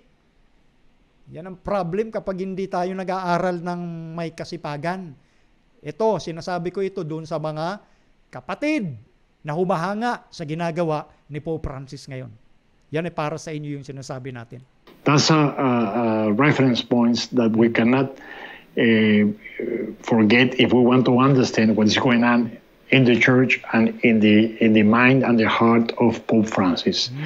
It is also important to recall the context where Father Bergoglio, forward lang natin, many years before, when he never adjusted his needs by the new times and the signs of the Spirit. That's why he is all the time talking about human migration in all its forms, the environment crisis, the growth of inequality, because the Vatican Council teach us to read the signs of times. Diba? The Vatican Council teach us to read this redesign of times. Ano pa? Yun yung pinakita ko sa inyo sa excerpts. And to respond them. And we have to respond with dialogue among all, especially different religions. And we have to use the dialogue as the path to fraternity. We have to use the dialogue as the path to fraternity. Dialogue, dialogue, dialogue. At ito na nga, yung larawang nakikita nyo, yan yung katuparan ng path to fraternity. Yan yung pagsasama-sama ng Protestantism ng Amerika. I would say, or I should say, apostate. And then, yan yung paganism o samahan ng iba't ibang relihiyon like Islam, Buddhist, lahat ng pagan religion labas sa Christianity. At nandyan siyempre sa pangunguna ng Roman Catholicism through its head, Pope Francis. October 20, 2020. Ano pa? Ayan, sa likod, anong nakikita nyo? No one is saved alone. Peace and, what's the next word? Fraternity. Yan yung path to fraternity na sinabi pa sa Second Vatican Council na mula nung panahong yun, nung 1960s, nagsimula yung lahat ng klase ng dialogue from the experts in Vatican. Kaya nga ngayon, ito yung pag-aani na lang nila, no, ng kanilang tagumpay na nakuha nila lahat ng relihiyon. Kaya nga merong tinatawag na pagkakaisa. At ito yung brotherhood o fraternity, at sinasabi nila, walang maliligtas na nag-iisa. Which is wrong.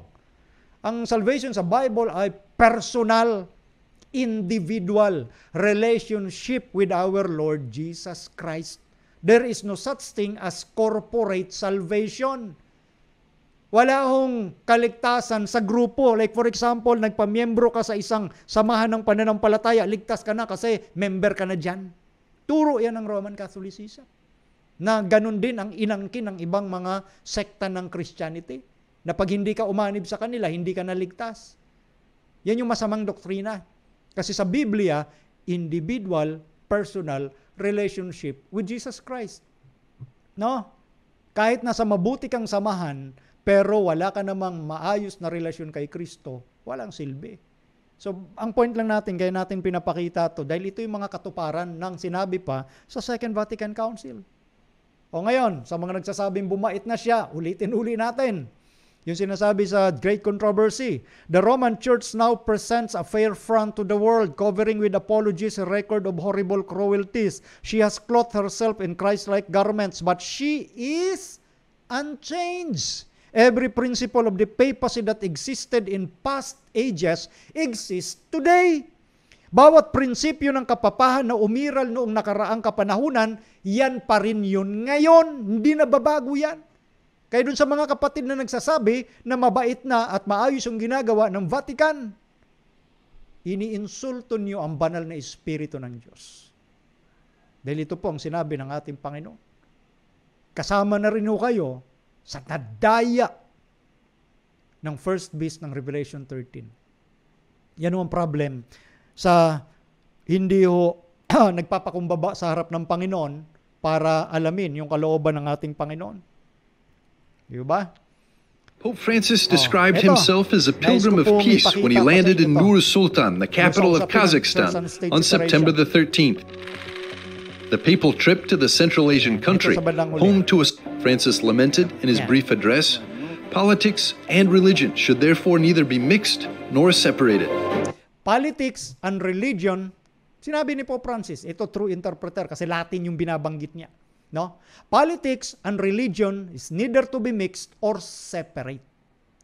Ulitin natin ha, para masundan natin na yung mga sinasabi ngayon, lalo na nung isang Chief Justice at ng ibang mga mambabata sa Amerika na iwanan na yung separation of church and state. Kasi itong nangyari sa Kazakhstan noong 2022, last year lamang, no? Ito yung final declaration na pinagkaisahan, lalo na ng mga political at religious leaders. Ito, pakinggan natin uli yung binabanggit na yon. Yan.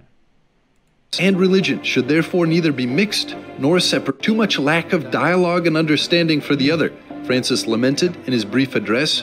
Politics and religion should therefore neither be mixed nor separated. Di ba?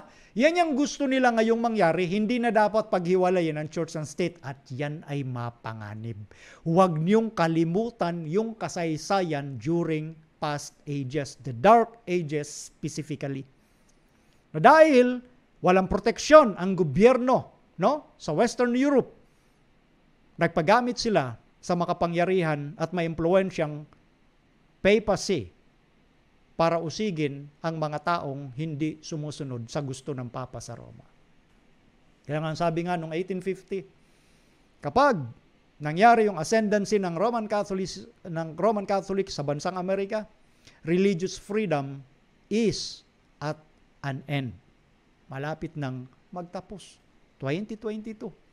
Binanggit yung nais niyang mangyaring hindi dapat paghiwalayin ang church and state or paghaluin man. Panglito na lang yung paghaluin. Yung punto nun, ayaw paghiwalayin. Yan po ang dapat nating maintindihan. No? O ngayon, ito, papakita ko na lang na sa atin nung pagtatapos. Ito, pakita natin ito. Wait lang ha. Ito yung, babalikan ko ulit, yung sinabi ni Mayor Adams sa New York. Mayor! Imagine niyo, pakinggan niyo po itong mabuti. And then isusunod ko, yung sinabi po nung isa namang congresswoman. Eto.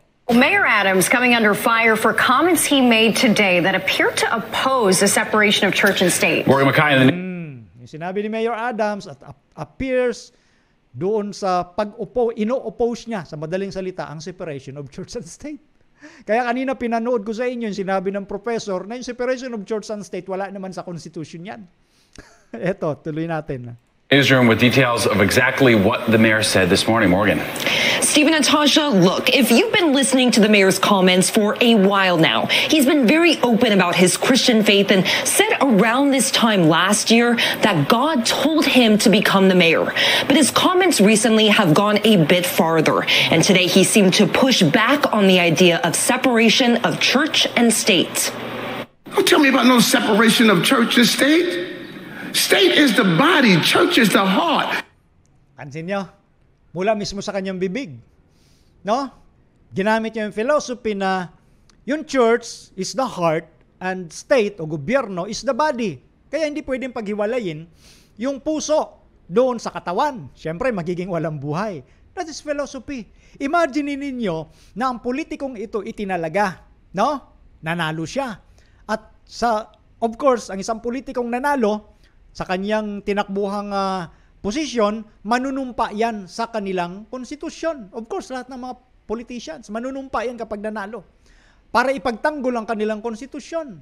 At ngayon, sinasabi niya nga rito, yung may kinalaman sa church and state na dapat pagsamahin na. You take the heart out of the body dies. Oh. Pag inalis mo yung puso sa katawan, natural mamamatay yung katawan. Ano nga ang sinabi niya patungkol sa puso? Yung church. Ano yung katawan? Yung state. So dapat hindi alisin kasi mamamatay yung katawan. Kaya nga diba sinasabi ng reporter na sinabi rin mismo ni Mayor Adams na yung Diyos ang nagsabi sa kanya para tumakbo at manalo. Kaya nga nanalo na siya bilang mayor. So ang gusto niya na naman ngayon ay huwag paghiwalayin ang church and state. Na gaya ng pinaliwanag natin nung una, doon sa mga bagong nanonood ngayon, balikan nyo sa pasimula para maintindihan nyo po yung ating pinag-uusapan dito. Dahil pag hindi nyo binalikan yung unang-unang pinapaliwanag at pinapanood ko po sa inyo kanina sa mga sinasabi mismo, like Professor Oblo at yung iba pang mga nagsasabing mga politiko na dapat pagsamahin ng church and state. Kasi yung separation of church and state, wala naman yan sa konstitusyon ika ng Amerika. Di ba? Kaya ito ngayon, yung bukang bibig ni Mayor Adams. At pinakita at pinarinig ko sa inyo, yung sinabi ni Pope Francis, that church and state neither to be mixed or separate. So gusto talaga nila pagsamahin. Dito makikita natin ang isang takbo ng isipan. One mind. Di ba? At masasagasaan, once na naipasa yung batas, masasagasaan ang mga nasa minority. Tandaan nyo yan mga kapatid. Masasagasaan ang inyong kalayaan. Mayor Eric Adams, speaking at an interfaith breakfast at the New York Public Library, says he doesn't believe church and state can be separated. Hindi nga siya naniniwala that church and state can be separated. Yun yung sinasabi natin. Na may kinalaman sa Revelation chapter 13 kung paano mangyayari na nagsama uli ang church and state. Na ang church may batas na gagawin at uutusan niya ang buong lupa na sambahin ng unang hayop. That is the abnormal combination of church and state again in Revelation chapter 13. Kaya tinatalakay ko po sa inyo yung mga nagiging takbo ng kasaysayan mula ng una kung paano yung strategy na ginagawa para papaniwalain ang lahat. Magkaroon sila ng isang isipan. Diba? Kaya nga sabi ng Bible, tinitipon ng kaaway ang mga hari sa lupa. So anong nakita natin dito? Yung mga political leaders na nagkakaisa para sundin yung magandang plano daw ng Beast of Revelation 13. Kaya ito na ngayon ang bukang bibig maging ng mga politiko dyan sa bansang Amerika that supposedly ipagtatanggol nila yung konstitusyon na yon. Pero ang sinasabi nila, wala naman sa konstitusyon ang separation of church and state. Kaya nga, umalma ang mamamayan ng Amerika at tinuligsa itong sinasabi na ito ni Mayor Adams. Di ba? Okay, tuloy natin. Since he is an elected official with faith. I can't separate my belief because I'm an elected official.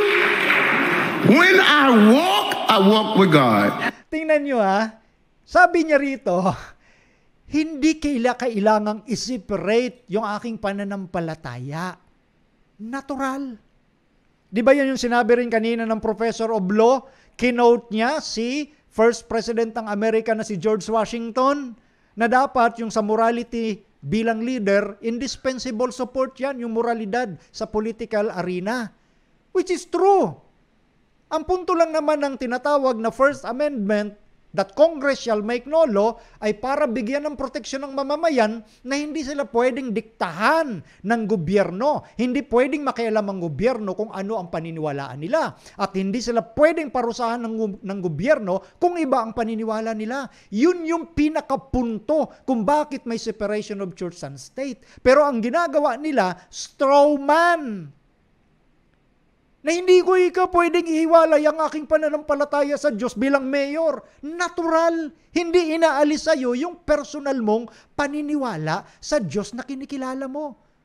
Ang punto lang dito, bigyan mo at patuloy mong ipagtanggol yung konstitusyon na wala kang papaborang relihiyon. Yun lang yung punto ng First Amendment ng Amerika na pinaliwanag mismo ni Thomas Jefferson, the third president of the United States of America, na inaatake naman ngayon itong si Thomas Jefferson na yung kagaya nung binanggit kanina doon sa Everson versus Board of Education noong 1947, tinuligsa ng Professor Oblo na yon, yung 5 versus 4 decision ng Supreme Court sa Amerika, nang sinasabi doon pinaliwanag ng 5 mga justices ng Amerika na ang First Amendment ay may kinalaman sa ang gobyerno, hindi magtatayo ng relihiyon, hindi papaboran ang anumang relihiyon, which is tama, yun mismo yun. Kasi delikado na ang gobyerno ay magsasuggest ng relihiyon, na ang gobyerno ay magsasabing ito lang ang relihiyon na piliin mo. Kaya ngayon mismo ang desisyon ng 5 justices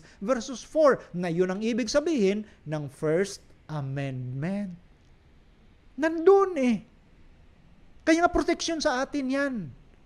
Pero, gaya ng sabi ng Bible prophecy, mangyayari uli ang abnormal combination of church and state kasi ito na yung bukang bibig sa kasalukuyan ng mga political leaders na dapat sana nagtatanggol ng konstitusyon na yon.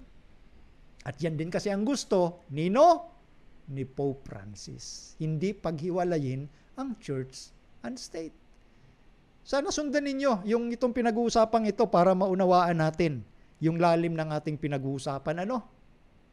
Ito may kinalaman pa rin sa Three Angels messages. Mayor Adams coming under fire for comments he made today. A United States congressperson says she is sick and tired. Wait, eto ha. Eto naman, isang congresswoman babae, si Boebert. Etong lalaki, of course, nagko-komentaryo at hindi niya gusto ang sinabi nitong si Boebert. Kasi ang sabi ni Boebert, congresswoman, mambabata sa Amerika na siya ay pagod na sa usapin ng separation of church and state. Pakinggan natin, ha? Eto. Of separation of church and state. Here it is. The reason we had so many overreaching... Congresswoman yan. Gumagawa yan ng batas. Si Boebert. Eto, pakinggan nyo. Tuloy natin, ha? Regulations in our nation is because the church complied. The church is supposed to direct the government. The government is not supposed to direct. The church supposed to direct the government. Kaninong espiritu yan? Kaninong espiritu yan, mga kapatid, na ang church ang dapat mag-direct ng gobyerno? Kanino? Sa papacy.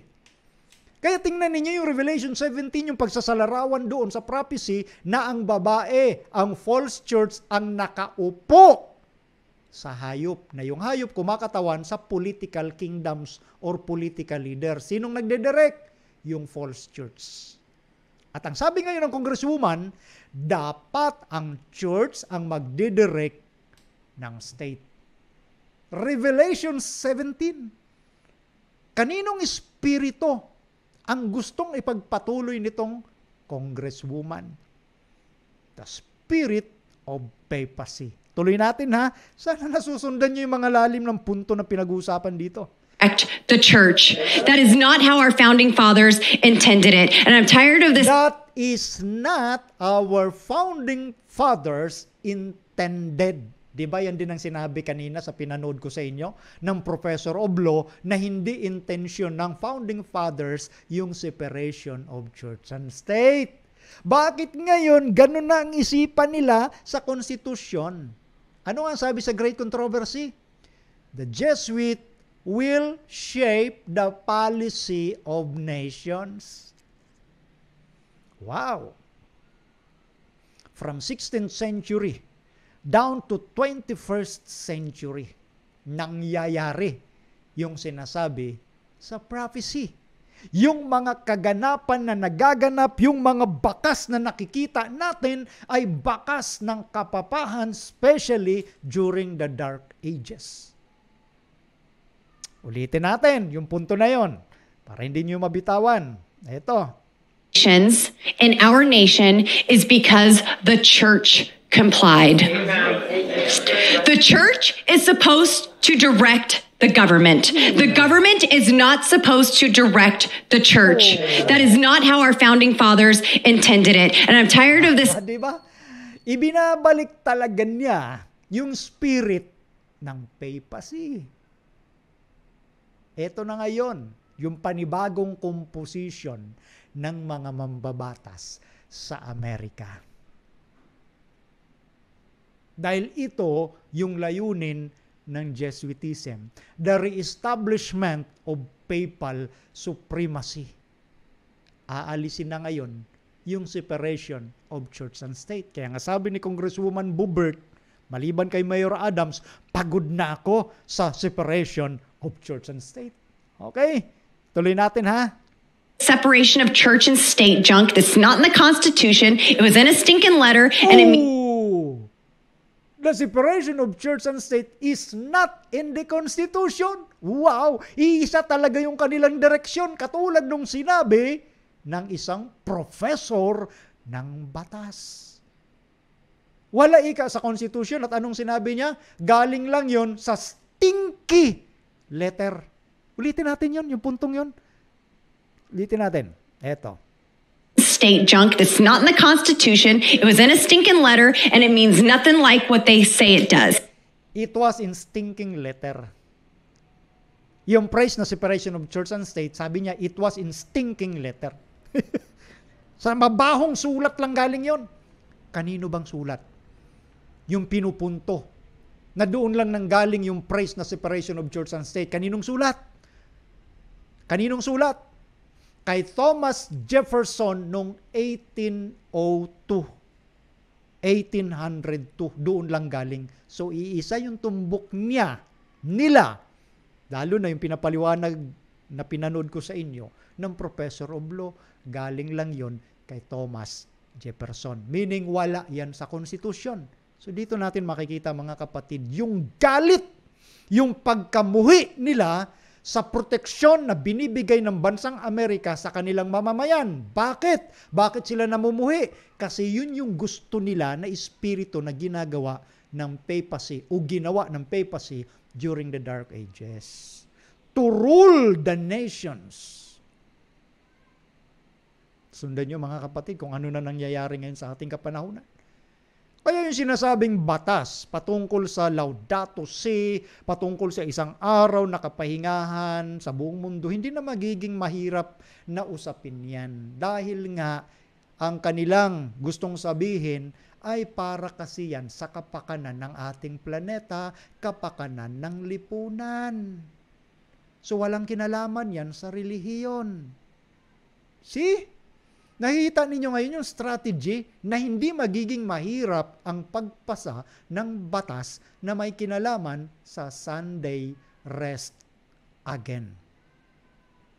Dahil dito pa lang sa mga mambabatas na ito, ipinaglalaban na nila na walang silbi yung separation of church and state. Tandaan nyo, uulitin ko, kapag pinagsama uli yan, at yan ay malapit na rin namang mangyari, diyan magsisimula na yurakan ang ating kalayaan. Diyan magsisimula ang dikta sa iyo. That's why in Revelation 13 verse 12, uutusan ng ikalawang hayop ang lahat ng tao. Uutusan. Hindi sinabing pakikiusapan. Kasi batas yan. Hindi ka makiusap. Batas yan. Kaya nga uutusan. Di ba? Kaya yan yung mga pinagsasabi ngayon nila sa usapin ng church and state. That woman needs to take a history class. The church is... Ano sabi niya? Dapat daw yung babaeng yun mag-aral uli ng history class. Kasi, siyempre, disagree itong mga Americans na naiintindihan nila yung usapin at kahalagahan ng separation of church and state. Protection nila yan eh. Not supposed to direct the government. The founding fathers of this nation had many flaws. One thing they got right was that they were trying to get the hell away from Christians and Christian rule. That was the basis of this experiment. Church is not supposed to direct the government. Yan. Church is not supposed to direct the government, of course. Bakit? Eto. Although binanggit na natin kanina yan at very basic yan, pakinggan naman natin siya. The founding fathers of this nation had many flaws. One thing they got right was that they were trying to get the hell away from Christians and Christian rule. That was the basis. Yun yung sabi niya, yung magandang ginawa ng founding fathers patungkol doon sa, siyempre, hindi nila papayagan na mag-rule ang Christian. Kasi nga, alam nila din, I would assume na alam nila yung nangyari sa kasaysayan, especially during the Dark Ages, na nag-rule ang Christian through papacy at doon ay maraming napahamak. Ganun yun. Yun ang sinasabi niya. Ulitin natin, ha? That woman needs to take a history class. The church is not supposed to direct the government. The founding fathers of this nation had many flaws. One thing they got right was that they were trying to get the hell away from Christians and Christian rule. That was the basis Kita nyo, that was the basis kung bakit yun ay, kumbaga, nakalatag sa kanilang First Amendment. Basihan yun na hindi pwedeng mag-rule ang religion. Dahil nga, yun ay naganap sa kasaysayan sa pangunguna ng kapapahan. Kaya nga ang gobyerno hindi dapat magpa-impluensya sa relihiyon. Kaya nga separation of church and state. Kasi pag nangyari na maibalik uli yan, yun na nga, religious persecution. Yung freedom natin, mawawala yan.